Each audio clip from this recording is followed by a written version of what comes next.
create these computational models of impacts during the game. So the idea for this is to try and eventually incorporate this algorithm into the sensors of the mouth guards to be able to simulate the impact of the deprivation of the brain tissue in near real time to help predict to help with management of concussion on the field. So we are looking for multi-site evaluations. So if anyone's interested in doing research on fMRI, have got a package available. Unfortunately, it's only just available for the GE system. It's a 2.5-minute acquisition. There's 20 cardiac phases, and it can be installed on these systems here. So we are looking for more validation and more collaboration. So please reach out if you'd like to collaborate on that. So I'm just going to move on to ultra high contrast MRI. The idea for ultra high contrast MRI comes from this, well, not idea, but I guess the background on it is this idea of tissue property filters. And so what we see here are these two, what we do is we use two inversion recovery methods, that's T2 FSC. And what you do, in order to really understand it, what you do is you plot the signal with respect to T1, which normally you see signal plotted with respect to TR, but here the dependent variable here is T1.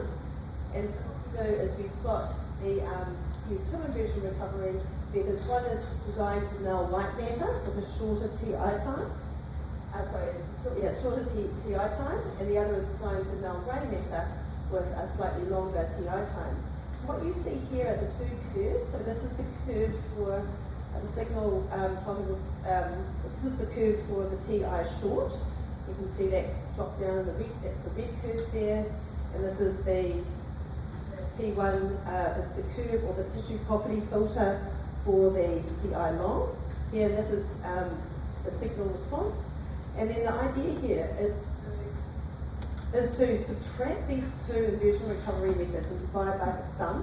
And what that gives you is what's called a divided subtracted T1 bipolar filter, which has a very, very steep curve here in this middle domain region, such that any subtle changes in the T1 of white matter in this case will reveal quite large differences. And so, and that width of the middle domain here will determine the sensitivity of this filter to very small changes.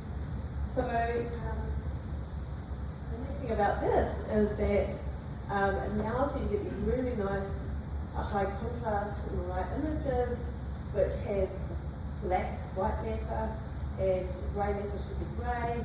You can start to see these sparks in the white matter. And this one here has a TI time of 580 to null white matter and the TI long of 970 to null grey matter. And so the neat thing about it is you can actually change that middle domain and narrow it such that you can even pick up very, very, very subtle changes in the T1 of white matter or the tissue of interest that you're looking at depending on the TI times. So with a narrow MD, you can see that purple slope, jump back here, that purple slope here increases. So it means that, again, subtle changes in the T1 is going to be enhanced dramatically. This is an example of a normal healthy control here. You can see the white matter should be black, and this is a narrow MD. And just want to credit Paul Condra, who's charging my 10. And what he's empirically discovered that a T1 short is 350 and a T1 long is 500 is really a good selection for this particular method to really amplify that subtle contrast, the subtle T1 contrast to reveal pathology in the white matter. So a lot of the physics and the maths is maybe it's actually quite simple maths, but it's in here. Most papers are encouraged to read. But I'm going to move on to some clinical cases where we've used it in a range of applications, including in multiple sclerosis. And so what you see here is on the left is T2 FSC. This is of an MS patient. This is an ultra high contrast MRI.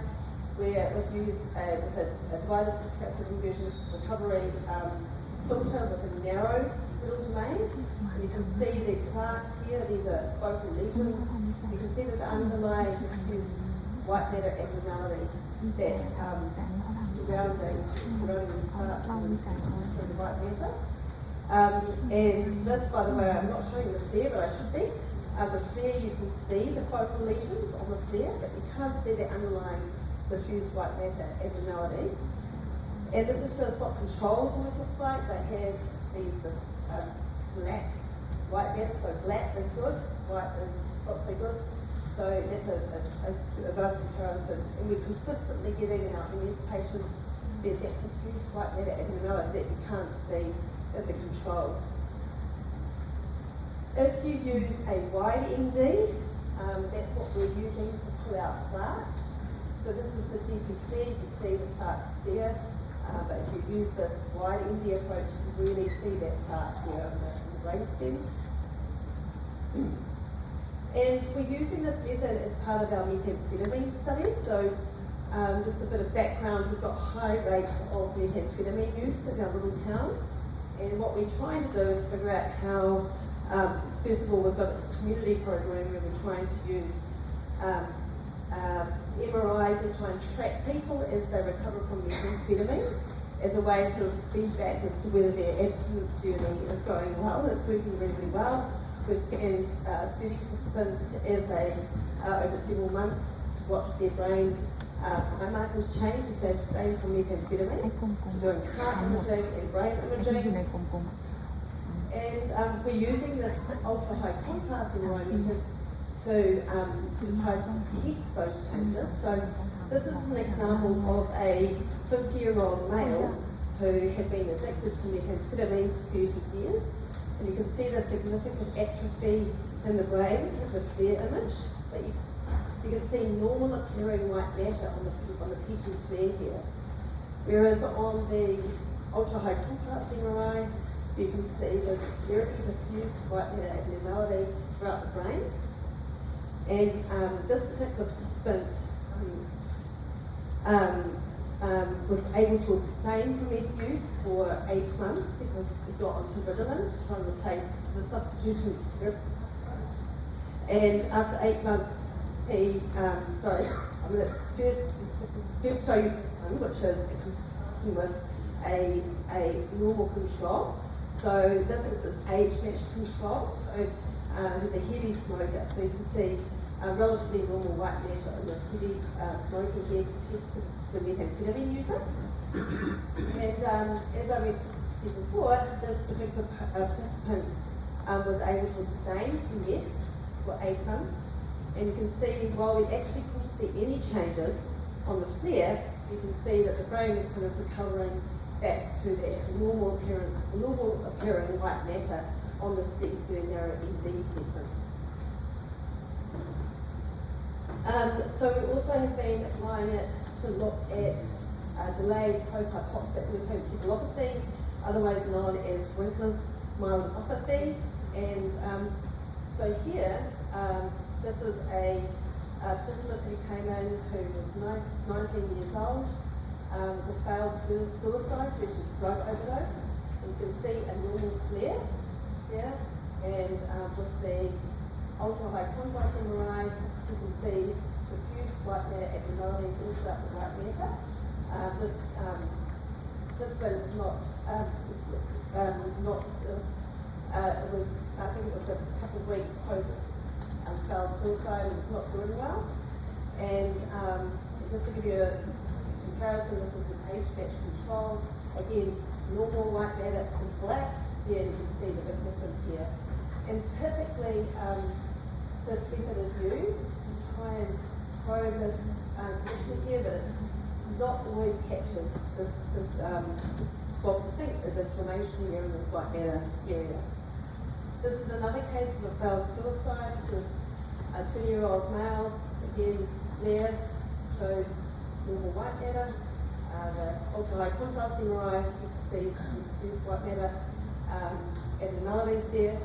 And this is, again, the age-matched control, relatively age-matched control here showing normal white matter. So we're also using this in concussion. So this is a case of someone who came in. This is a young man. I believe this is, we're guessing, I think it's a 20-year-old who came in, who had symptoms of mild traumatic brain injury, and you can see that diffuse whiteout sign, we call it the whiteout sign in the white matter. And this was a case of the same age who came in, or roughly the same age who came in, who had a concussion. Both of these were 5 days post-injury, but this participant was asymptomatic. You can see normal appearing white matter here in this case here. So there was another case that came in who this person was experiencing symptoms due to a recurring mild traumatic brain injury. You can see on the left a normal control, the white matter black, and this is a recurring TBI with the white matter, the whiteout sign here on this image. So this one here was a patient. These two images are from the same patient. We've got someone who came in with 5 days in experiencing symptoms. See the whiteout sign. They came back 2 weeks later, feeling much better. Brain looks like it's going back to normal. So just a little bit on the type of thing, amplification of the T1 that you can get. Just to give some context, so regular ECC gives you about, we'll call that 1. We've got FSCIR is around about twice the slope of T1 filter, so it's about 2 times the contrast. And then if you look at these ultra-high contrast methods, this is the D score, which is the subtraction of the vision of the 2 inversion times. That gives you about a 10 times increase in the T1 contrast. The narrow D gives you a 20 times increase in the T1 contrast. Now I've talked a lot about T1, but there is a way, talked a lot about white matter, we're looking at white matter. Typically we use that 350, 500 milliseconds inversion time, but if you want to look at grey matter, and we haven't actually done that yet, but if you wanted to look at subtle changes in grey matter, it's simply a matter of choosing your TI time, your short TI time to null grey matter, and choose your long TI time, show them to be slightly higher, so that that filter is over, and this is shifted to this shifted to the null time of grey matter. So again, we haven't done that yet, but there is an opportunity to look at different tissues, and it's all about choosing the right TI times in order to amplify that contrast. So in terms of